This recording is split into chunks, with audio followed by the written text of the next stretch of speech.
Ek het altyd probeer om te verstaan. Elke woord was bedoel om ons te dra.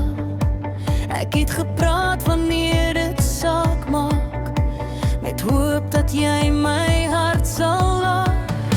Ek het gegee met alles wat ek kon. Glo dat liefde sterker is as wonde.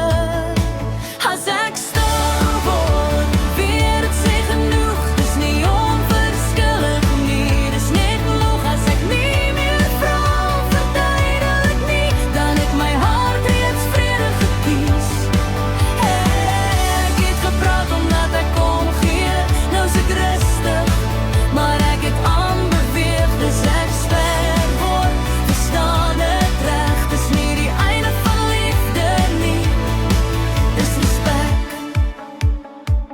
Ek het geleer om myself te hoor, om nie altyd meer te verloor. Maar die dinge hoef nie hard gesê, om die waarheid sag te kan wees. Ek het alles gegee, wat ek kon dra.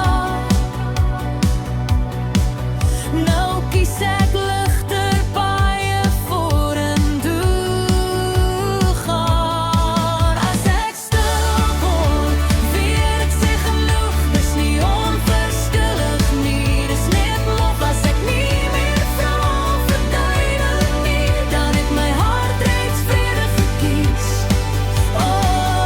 Ek gevaar omdat ek kon gee, nou is ek rustig, maar ek het aanbeweeg. Dus ek stil word, verstaan het reg. Dis nie die einde van liefde nie, dis respek.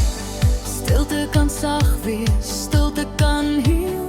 Dis waar ek leer om weer te straal. Nie alles wat eindig was verniet, maar die dinge leer jou hoe om lief te wees vir jouself. As ek stil word, hou dit vas. Dis my manier om my vrede te beskerm. Ek het my deel gedoen, ek my hart gegee. Nou loop ek verder met waardigheid mee.